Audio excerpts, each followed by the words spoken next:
Сәлем баршаңызға. Бауыр біздің ағзамыздағы фильтр. Тәулігіне 720 литр қанды фильтрден өткізеді екен. Уақыт келе кез келген фильтр бітіп қалады. Сіз қалай ойлайсыз? Бауырыңызда ақау бар ма? Оларда нерв жоқ, сондықтан бауыр ауырмайды. Соңғы стадияда цирроз болғанда ғана ауырып бастайды. Ол кезде кеш. Адамның ағзасында бауыр оң жақ қарынның үстіңгі жағында орналасқан. Осылай орналасуы ішкі ағзалармен жұмыс жасауына ыңғайлы. Мысалы, селезенка, поджелудочная железа, желчный пузырь, ас қорыту ағзасы және жүрек. Бауыр венадағы қанмен толықтырылады. Ішек қарынмен селезенкаға келетін қоректі заттар ішектен келген қанға сіңіп, електен өтеді. Бауыр ағзаларымызға керекті қоректі қалдырып және фильтрден өткізіп, зиянды токсиндерді, паразиттерді, қалған атқоттарды кіші және үлкен дәретке шығарып тастайды. Бұл видеоны аяғына дейін көріңіздер.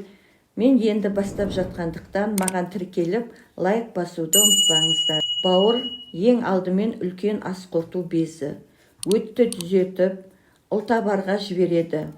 Бауырда кедергі функциясы күшті дамыған.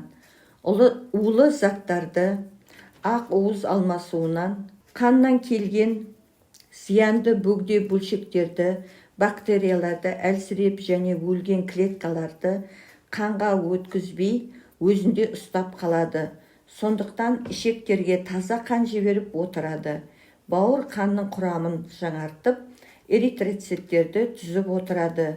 Бауыр денедегі бүкіл зат алмасу процесіне гормондарды, ферменттерді синтездейді. Бауыр ағзадағы қан азайып қалғанда, қансырап қалғанда сосудтарды тарылтып, қанды ағзаға дұрыс жетуін бақылайды. Бауырдың атқаратын қызметі ас қорыту, қан айналдыру, зат алмасудың барлық түрі. Гормондарды қосқанда шындығында екінші жүрек деуге де әбден болады екен. Бауырдың ең керемет қасиеті зақым келгенде және салқын тигенде өзі қалпына келе алады. Бауырға көп салмақ салып, оның жұмысына қиындық туғызатын арақ, шарап, темекі, қанды көптеген зиянды заттарға толтырады. Дұрыс тамақтанбауда майлы тамақ, қатты қуырылған тамақ, копченый өнімдер, тағы да қызуды түсіретін және ауруды қойдыратын дәрілер де нормадан тыс ішкен зиянды әсерін береді. Бауырдың жұқпалы аурудан вирусный гепатит, зат алмасу процесі бұзылады. Оның әлсірегені сонша қалпына келе алмайтын жағдайға келіп, зат алмасу процесі дұрыс жүрмегендіктен бауырды май басып, циррозға айналады. Бауырда нерв болмағандықтан бастапқы стадияда ауруды анықтау қиын. Бауыр ауырғанда мынадай белгі береді: тез шаршау, аппетит болмау, жүрегі айнып, оң жақ бүйірі ауырады. Бауыр қатты ауырғанда ол токсиндермен күресе алмай улана бастайды. Сол кезде келесі белгілері пайда болады. Олар: көздің ағы, дененің бәрі сарғаяды, жылтуқы, үлкен дәрет ағарады, кіші дәретке жиеленеді, түсі қызғылт, алақан алқызыл болады, іш үлкейе бастайды, кешке қарай дене қышына бастайды. Бауыр ауырғанда бүйректің, бастың ас қорыту процесіне зиянды әсерін тигізеді.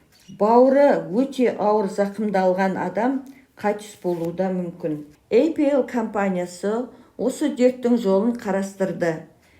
Хепер латыннан қазақшаға аударғанда бауыр дегенді білдіреді. Хепер аккумулет есе технологиясымен жасалған табиғи өнім. Дрожжи қазақша айтқанда мұз кәмпит. Оның 5 түрлі ерекшелігі бар. Бірінші, тез әсер береді. Мұз кәмпитті тілдің астына қойғанда ол өз жұмысын әрі қарай атқара береді. Тілдің астындағы қан тамыры арқылы қанға өтіп, мұз кәмпит отрицательный минус зарядталған денедегі ауру плюс зарядымен екеуі бір-біріне тартылып дерт жазыла бастайды. Бұл физика заңы. Екінші, пайдалануға өте ыңғайлы. Сіз қайда жүрсеңіз де, жұмыстасыз ба, көшеде ме, ауызға салсаң болды, ары қарай өзінің жұмысын атқара береді. Үшінші, дәмді, тәтті. Бәріңіз де білесіздер, естеріңізге түсіріңіздер. Кішкентай балаңыз ауырып қалғанда дәріні берген кезде әбден мазаң кетеді. Ішпей жылап, төгіп шашып, айқай-шумен ішкізесіңдер. Ал мұз кәмпитті қуана аузына алып, ертесіне өзі сұрайды. Балдарымыздың денсаулығына әсері өте зор өнім. Төртінші, технологиясы теңдесі жоқ. Европа ғалымдарының 25 жыл зерттеген жұмысы патенттеп сатып алынған.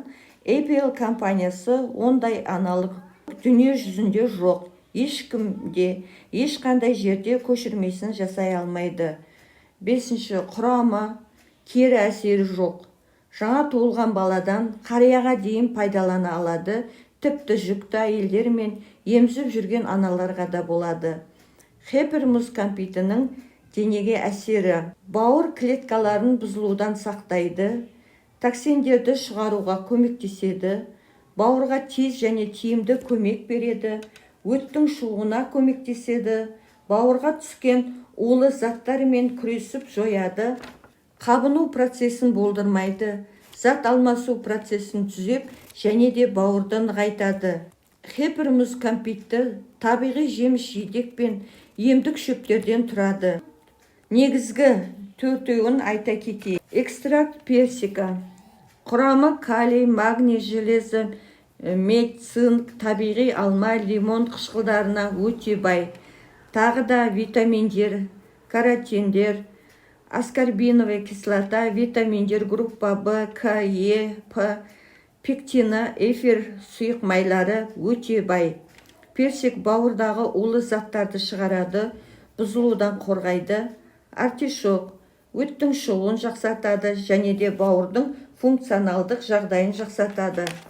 Авокадо улы заттардан бауырды сақтайды. Құрамында витамин С, Е және калийға өте бай. Расторопша құрамында 200-ден аса пайдалы цинк, селен, мед, қанықпаған майлар қышқылы, витаминдер, холестериновый обмен, гепатит ауруына және де зиян туғызатын бауырдың ауруларын емдеуге қатысып жақсартады. Енді қорытындылай келе, бауырдың қандай қызмет атқаратынын білдік, ауырғанда қандай белгілері болатынын білдік, тіпті қалай қалпына келтірудің жолын көрсеттім. Денсаулықтарыңыз зор болсын. Маған тіркеліп лайк басып қойыңыздар. Келесі кездескенше сау болыңыздар.